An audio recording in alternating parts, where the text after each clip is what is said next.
trip around. And the Texas Invitational champion. David, I want to tell you how pleased we are for you, and this you've been deserving this a long time. Well, it's been a long time coming. It really feels good to finally win one of these tournaments, and especially to win it here on Sam Rayburn. This lake has been a big part of my life for a long time, and I really love it.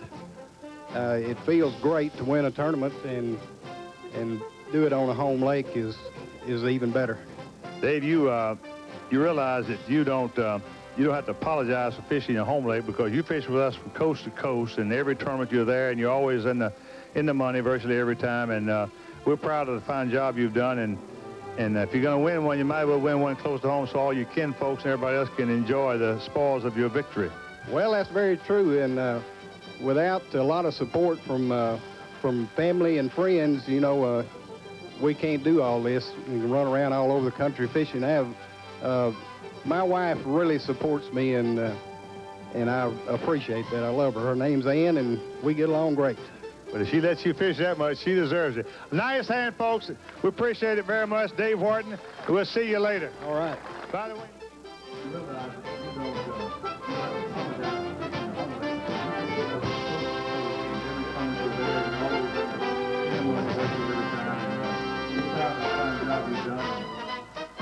And how did the champion catch his bass?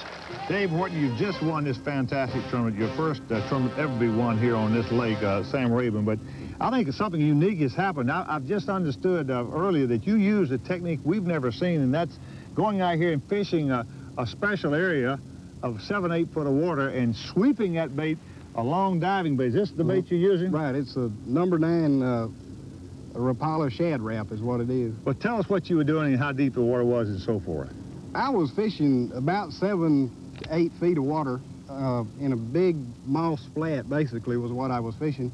It was the fluctuation in the lake here is about 7 or 8 feet through the year, and the moss will grow, well, does not grow in less than 7 feet of water. And basically, this time of the year, it's a good pattern to get right on the inside moss line and fish with a crankbait and a worm. Okay, so you're going down to about fishing with a moss that's down about 7 feet, and you're throwing this crankbait, long cast. Show us how you were cranking it. Well, I was making as long a cast as I could with a crankbait and cranking it down to try to get it just barely touch the top of the moss. And then when I got it down there, I was just kind of sweeping it and letting it stop and kind of bump the moss, and then float back up and then kind of bump it again. Okay, then you caught a fish, you boated that fish, and then what happened? I was keeping this marker right up by me. Now, this marker is a piece of lead on a floating deal that you use to mark a spot, eh? Right. I was fishing out in the lake, really about 400 yards from anything that I could line up on, so I needed something to keep me right in the area where the fish were. So as soon as I got a bite, you know, I kept the marker right here, and as soon as I caught a fish or had a bite, I would just kick it over.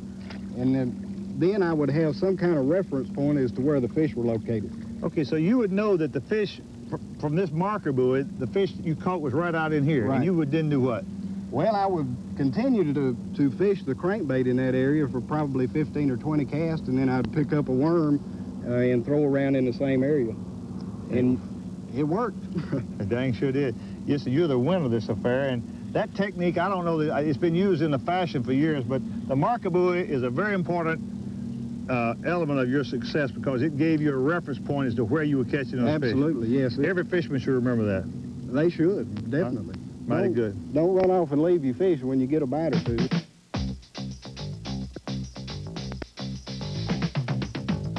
Right now, it's time for the Pros Pointer, the how-to section of the Bassmasters. Brought to you by A.C. Delco. One of the characteristics of a buzzbait is that you get a lot of short strikes.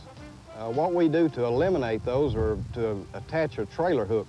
I'm going to show you 2 different types of trailer hooks. One of them is the standard trailer hook that you can buy in most any tackle store. It's a standard trailer hook with a little piece of surgical tubing.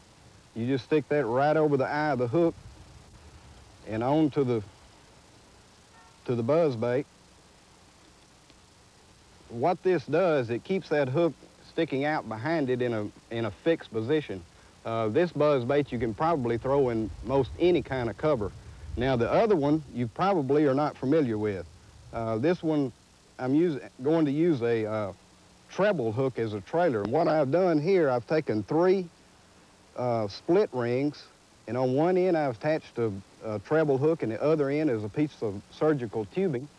We're going to stick that right over the hook like we did with the standard trailer hook.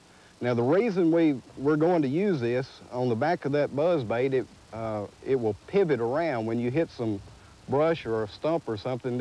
When the buzz bait hits it, it will actually knock this treble hook around and keep it from hanging up. That's the reason we've got it where on these split rings where it will swivel. The treble hook will definitely catch more fish than the standard trailer hook.